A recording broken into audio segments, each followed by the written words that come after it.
अगर आप किसी चैप्टर को बार बार दोहरा कर पढ़ रहे हैं फिर भी याद नहीं हो रहा है तो इसका मतलब आप उसको रट्टा मार रहे हैं। अगर आपने किसी चैप्टर को 2 बार भी पढ़ लिया उसके बाद भी आपको याद नहीं हो रहा है तो इसका मतलब आपने उसे सिर्फ रट्टा मारा है।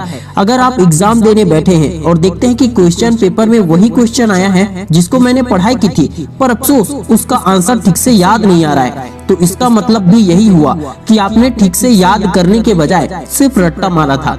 और क्या आप जानते हैं कि 90% स्टूडेंट की सबसे बड़ी गलती है कि वह जब पढ़ाई करते हैं तो रटते हैं और रटने का अर्थ है कि रटा हुआ बहुत ही जल्द दिमाग से गायब हो जाता है। जितना टाइम रटने में दिया जाता है उतना ही टाइम यदि सही तरीके से पढ़ने में दिया जाए तो पढ़ा हुआ कभी नहीं भूलेगा, बल्कि जो स्टूडेंट रटते हैं वो बहुत ही ज्यादा टाइम देकर बस थोड़ा ही पढ़ाई कर पाते हैं। अर्थात सीधा सीधा मतलब है कि रटने में टाइम भी बर्बाद होता है और याद भी नहीं रहता है। तो आज से एक काम करना है कि ये रट्टा मारने का तरीका पूरी तरह से छोड़ देना है आपको और इस वीडियो में पढ़ाई करने का तरीका बताया जा रहा है और उसी तरीके से पढ़ाई करना है आपको, जिससे आपका टाइम बचेगा और पढ़ा हुआ याद रहेगा। फिर जब आप एग्जाम देने जाओगे तो भूलोगे नहीं बल्कि सभी क्वेश्चन के आंसर को आप अच्छे से लिख पाओगे और आपके मार्क्स भी बहुत ही अच्छे आएंगे। पढ़ने का सही तरीका बताने से पहले आपसे निवेदन करता हूँ कि आप हमारे मेहनत से बनाए गए इस वीडियो पर लाइक शेयर कमेंट सब्सक्राइब करके हमें सपोर्ट कीजिए और वीडियो पूरा जरूर देखिए क्योंकि अधूरा वीडियो देखकर पूरा ज्ञान नहीं मिलता है। Number 1, study with an open mind. मान लो कि आपके पास तेज धारदार चाकू है और कोई व्यक्ति आपसे कहे इस चाकू से किसी मजबूत पत्थर को आर पार करना है, क्या आप उस चाकू से पत्थर को आर पार कर पाएंगे? नहीं ना। एक और उदाहरण देता हूँ। मान लो कि आपके साइकिल का चक्का गोल नहीं है, चक्का गोल होने के बजाय वर्गाकार है, मतलब 4 कोण वाला चक्का है, तो क्या आप वह साइकिल चल पाएगा, दौड़ पाएगा? नहीं ना। जिस तरह पत्थर में चाकू अंदर नहीं जा सकता, जिस तरह 4 कोण वाले साइकिल को आप नहीं चला सकते, उसी तरह पढ़ाई करते समय यदि दिमाग खुला न रखा जाए तो पढ़ा हुआ दिमाग के अंदर नहीं घुस सकता। फिर चाहे आप बुक को कितना भी रट्टा मारो, लिखो, बार बार पढ़ो, आपका केवल समय ही नष्ट होगा। आज से आपको क्या करना है, जब भी पढ़ने बैठते हो तो 2 मिनट लंबा और गहरा श्वास लिया करो। उसके बाद खुद को आत्म सुझाव दिया करो। आत्म सुझाव का मतलब होता है खुद से बातें करके अपने दिमाग को सही दिशा प्रदान करना। दिमाग को सुझाव दो कि मुझे अब सिर्फ पढ़ाई करना है। अधिकतर लोग पढ़ने बैठते हैं तो उनका दिमाग पढ़ने के लिए तैयार नहीं रहता है। कुछ लोगों का पढ़ने का मन बिल्कुल भी नहीं रहता है, फिर भी वे बुक पढ़ना शुरू करते हैं। उसके बाद कुछ ही समय में परेशान होकर पढ़ना भी छोड़ देते हैं क्योंकि समझ में नहीं आता है या फिर पढ़ने का बिल्कुल भी मन नहीं करता है। कई बार स्टूडेंट कहते हैं कि हमारे टीचर जो भी पढ़ाते हैं वो हमें समझ नहीं आता है। मैं आपकी बातों से सहमत हो सकता हूँ क्योंकि कुछ टीचर्स वाकई में बोरिंग तरीके से पढ़ाते हैं, लेकिन फिर भी आप सोचिए कि आप ही के क्लास में किसी दूसरे स्टूडेंट को उसी बोरिंग टीचर का पढ़ाया गया समझ में आ गया। इसका मतलब तो यही हुआ ना कि टीचर ने जब समझाया तब आपका दिमाग खुला हुआ नहीं था।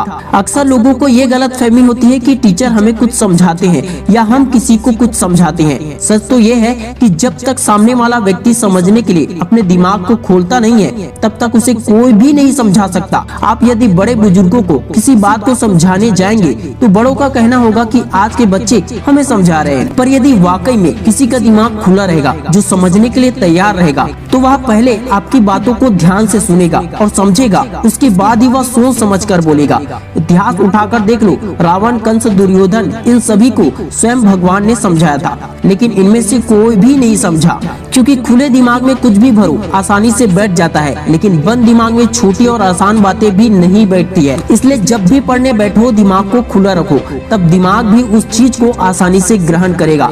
पढ़ने सीखने के समय ये सोच रखो कि मुझे इसके बारे में ज्यादा कुछ मालूम नहीं है, इसलिए मुझे इसे अच्छे से सीखना और जानना है और समझना है, और ज्ञान के लिए सीखने के लिए हमेशा भूखा रहना है। नंबर 2, इंद्रियों को पढ़ाई में लगाओ। हम सभी के पास 5 ज्ञान इंद्रियां हैं, आँख, कान, नाक, जीभ और त्वचा यानी कि स्पर्श, और 4 अंतःकरण हैं, मन, बुद्धि, चित्त और अहंकार। जब तक 5 ज्ञान इंद्रियों की ऊर्जा एक ही काम पर नहीं लगती तब तक काम में मन लगाना बहुत ही मुश्किल काम होता है। जो स्टूडेंट इन 5 ज्ञान इंद्रियों की ऊर्जा को पढ़ाई में लगा देता है उसे कुछ भी रटने की जरूरत नहीं पड़ती है, क्योंकि 5 ज्ञान इंद्रियों की मदद से चीजों को ग्रहण करना, बुद्धि को विकसित करना, याददाश्त तेज करना, कुछ भी याद करना और सफलता हासिल करना बहुत ही आसान हो जाता है। आप लोगों का सवाल सवाल होगा कि हम अपने पांचों ज्ञान इंद्रियों को पढ़ाई में एक साथ कैसे लगाएं। तो इसके लिए स्वामी विवेकानंद ने बहुत ही अच्छी बात बताई है। एक बार एक आश्रम में एक विद्यार्थी संस्कृत के कुछ श्लोकों का पोस्टर बनाने का प्रयास कर रहा था, लेकिन हर बार बिगड़ जाता था। उसी आश्रम में स्वामी विवेकानंद जी ठहरे थे। जब विद्यार्थी ने स्वामी विवेकानंद जी को देखा तो विद्यार्थी ने स्वामी विवेकानंद जी से कहा, मैं 2 घंटे से संस्कृत के श्लोकों का पोस्टर बनाने का प्रयास कर रहा हूँ, लेकिन बार बार गलती होने के कारण मैं नहीं बना पा रहा हूँ। स्वामी विवेकानंद विद्यार्थी की समस्या को समझ गए और कहा, एक साधारण इंसान 90% मानसिक ऊर्जा व्यर्थ कर देता है, इसलिए लगातार गलती करता है। पढ़ते समय मन कहीं और होता है, हाथ कहीं और होता है, आंखें कहीं और होता है, ध्यान कहीं और होता है, लेकिन सधा हुआ मन गलती नहीं करता है। स्वामी जी ने प्रैक्टिकल तरीका बताया। सबसे पहले गहरी सांस लो। गहरी सांस लेने वाली बातें मैंने पहले पॉइंट में ही कवर की हुई है, आप उसे ध्यान से समझे। स्वामी जी कहते हैं कि गहरी सांस लो और गहरी सांस छोड़ो।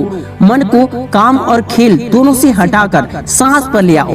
इसके बाद इंद्रियों को काम से जोड़ो, जैसे उंगलियों के बीच पेन का स्पर्श महसूस करो। आंखों से शब्दों को बनते हुए देखो। लिखते समय पेन और पेपर के घर्षण से जो आवाज हो रही है उसे कानों से सुनो, या फिर लिखते हुए शब्दों का उच्चारण अपने अंतर मन में गूंजता हुआ महसूस करो। नाक से इंक या स्याही की गंध महसूस करो।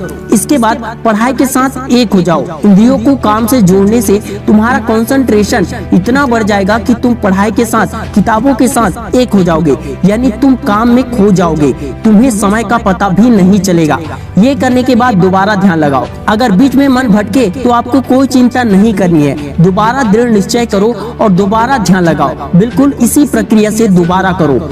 उस विद्यार्थी ने स्वामी विवेकानंद की बातों को फॉलो किया और देखा कि जिस काम में वह इतनी देर से गलतियां कर रहा था, वो काम उसने एक बार में ही पूरा कर लिया। स्वामी विवेकानंद कहते हैं, हमारा कंसंट्रेशन या ध्यान हमारी इंद्रियों में बटा हुआ होता है, इसलिए हर इंद्री को एक ही काम पर लगा देने से मन भटकना बंद हो जाता है। बार बार प्रयास करने से आप अपने मन को, इंद्रियों को एक ही काम यानी पढ़ाई में लगाना सीख जाएंगे। मेडिटेशन करने से और खुद को बार बार पॉजिटिव आत्म सुझाव देने से मन और इंद्री एक ही जगह पर रहता है। नंबर 3, याद करने के लिए सरल शब्दों का प्रयोग करो। कई बार स्टूडेंट इसलिए भी रटते हैं क्योंकि कुछ चैप्टर या वर्ड उन्हें कठिन लगते हैं। कठिन चैप्टर या कठिन वर्ड को याद करने का सरल तरीका अपनाओ। शब्दों को या चैप्टर को कई हिस्सों में तोड़ दो या शॉर्टकट शब्दों का प्रयोग करो।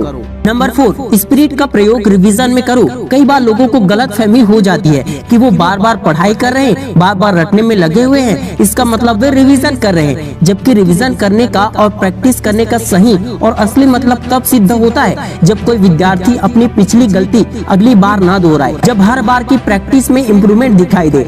अगर बार बार की प्रैक्टिस से इम्प्रूवमेंट दिखाई नहीं देता है, कोई प्रोग्रेस नहीं होता है, तो इसका मतलब साफ है, गलती सुधारी नहीं गई है और एक ही गलती बार बार दोहराई जा रही है। प्रैक्टिस करने में और रटने में बहुत अंतर होता है दोस्तों। हम सभी के अंदर एक स्पिरिट मौजूद होता है जो कभी फेल होना नहीं चाहता है। यही स्पिरिट और भावना एथलीट में, शाओलिन मॉन्क में, खिलाड़ी में मौजूद होता है। जब हम फिल्म भी देखते हैं तो उसमें भी यही दिखाया जाता है कि कैसे एक हीरो ताकतवर विलन को भी खत्म कर देता है।